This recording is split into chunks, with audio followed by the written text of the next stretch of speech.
আমি প্রথমেই বলতে চাই আমাদের লিডার, আমাদের প্রধানমন্ত্রী, উনি যে এখন মালয়েশিয়া এবং চায়না থেকে আসলেন, বিশেষ করে চায়নার কথা বলছি আমি। His China visit by all standard is a high voltage visit.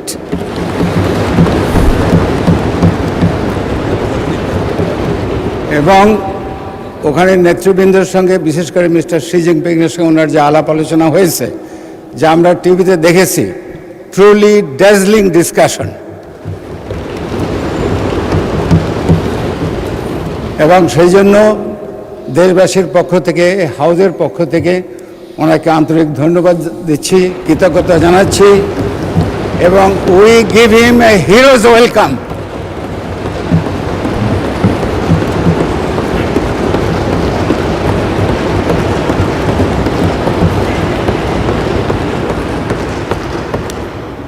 এদেশের জনগণের মধ্যে যারা সবচেয়ে বেশি খুশি হয়েছে তার মধ্যে আমি একজন, মাননীয় স্পিকার। আমি চায়নাতে গিয়েছিলাম প্রথমবার আমার জীবনে 1966-এ, আর বর্তমানে চায়না বাংলাদেশ ফ্রেন্ডশিপ অ্যাসোসিয়েশনের আমি president. I am very very proud of this visit.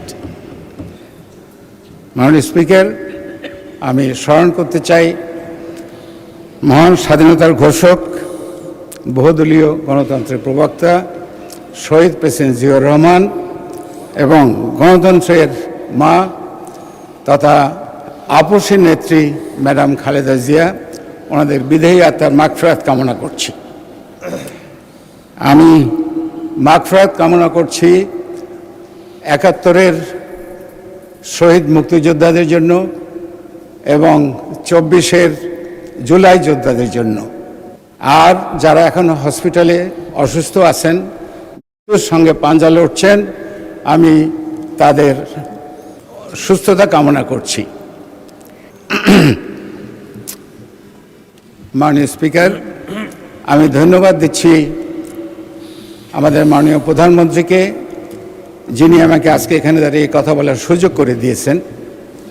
আমি ধন্যবাদ দিচ্ছি আমার এলাকার জনগণ, আবাল বৃদ্ধ বনিতা, যারা ১ লক্ষ ভোটের ব্যবধানে ধানের শীষকে জিতিয়ে আমাকে এখানে এই সংসদে তাদের কথা বলার জন্য পাঠিয়েছে। এই সংসদ হলো সেই সংসদ, অনন্য সংসদ, যেখানে বিগত ফ্যাসিস্ট সরকারের আমলে এখানে এমন কেউ নয় যে অত্যাচারিত হয় নাই, নির্যাতিত হয় নাই। আমাদের বিরুদ্ধে মিথ্যা বানোয়াট মামলা, গ্রেপ্তার, হাজত, কারাবাস, আয়নাঘর ও ফাঁসির আসামি হয়ে আমরা এখানে আসছি। এবং এখানে যারা আছেন, আমার মনে হয় বাংলাদেশের জনগণের কাছে তারা সবাই হিরো। এবং ভালো করে যদি আমার চারদিকে তাকাই, তাহলে বলতে পারি যে এই হাউস এখন is a gathering of eagles. এবং এই দেশ বাংলাদেশ, যাতে ট্রুলি বলা যায় the center of gravity of South Asia. মাননীয় স্পিকার, এই সরকারের বয়স রাফলি 4 মাস। এই 4 মাসে যে কথা বলে নখের কালি শুকায় নাই, নখের কালি শুকানোর আগেই এই সরকার কাবিখা, কাবিটা, টিআর, ভিজিএফ এর বরাদ্দ দিয়েছেন। মসজিদ, মন্দির, গির্জা, প্যাগোডার জন্য অর্থ, ইমাম, মুয়াজ্জিম, ঠাকুর, পাদ্রী, ভান্তের জন্য ভাতা, বয়স্ক ভাতা, বিধবা ভাতা, মাতৃকালীন ভাতা, প্রতিবন্ধী ভাতা, তারপরে ফ্যামিলি কার্ড, হেলথ কার্ড, কৃষি কার্ড, কৃষি ঋণ মৌকুফ, সারি, টিউবওয়েল, যা গত ৫-৫০ বছরে কোনো সরকার দেয় নাই অথবা দিতে পারে নাই।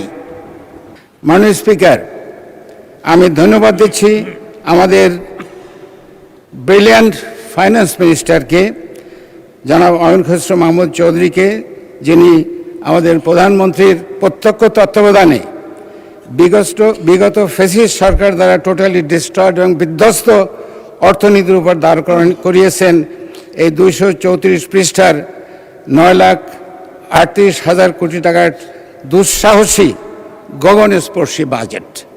আপনাকে ধন্যবাদ।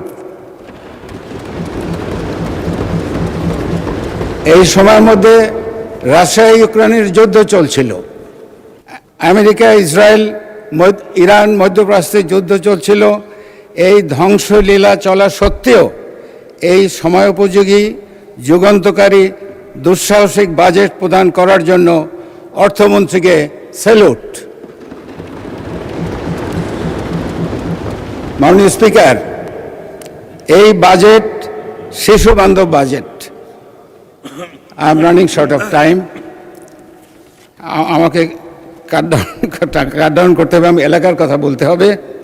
মাননীয় স্পিকার, দক্ষিণ অঞ্চল বিশেষ করে পটুয়াখালী অনুন্নত এলাকা এবং শহীদ প্রেসিডেন্ট জিয়াউর রহমান এই এলাকার উন্নয়নের জন্য সেই পটুয়াখালী ডিস্ট্রিক্টে তার নিজের জেলা উনি ডিক্লেয়ার করেছিলেন এবং তারপরে ম্যাডাম খালেদা জিয়া যখন ক্ষমতায় ছিলেন তখন বাংলাদেশের 64টা জেলায় অনেক জেলায় উনি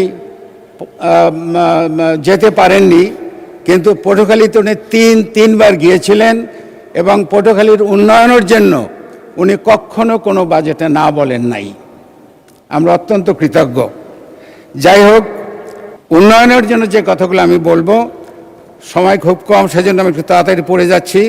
পটুয়াখালী পৌরসভাকে সিটি কর্পোরেশনে উন্নীতকরণ, পটুয়াখালী ইপিজেডকে কার্যকরীকরণ, 250 বেড হসপিটালকে 500-তে উন্নীতকরণ, লাইট প্যাসেঞ্জার বা হেলিকপ্টারের জন্য পটুয়াখালী অথবা কলাপাড়ায় রানওয়ে করা, engineering college, textile engineering college, মহিলা cadet college, Patuakhali university of science and টেকনোলজিকে আন্তর্জাতিক মাধ্যমে উন্নতিকরণ, মাদক নির্মূলে কার্যকর পদক্ষেপ, সন্ত্রাস নির্মূলে কার্যকর পদক্ষেপ, আইন শৃঙ্খলার জন্য প্রয়োজনীয় পুলিশ ফাঁড়ি, আধুনিক পার্ক, গৃহহীনদের জন্য আবাসনের ব্যবস্থা, মুক্তিযোদ্ধাদের জন্য বীর নিবাস, ছোট্টমণি নিবাস, ডে কেয়ার সেন্টার, তরুণদের জন্য যুব উন্নয়ন প্রকল্প, প্রবীণ নিবাস, ওল্ড হোম, বেকার সমস্যার সমাধান, নদী ভাঙ্গনের সমস্যার সমাধান, স্কুল কলেজ মাদ্রাসা। ধন্যবাদ মাননীয় সদস্য।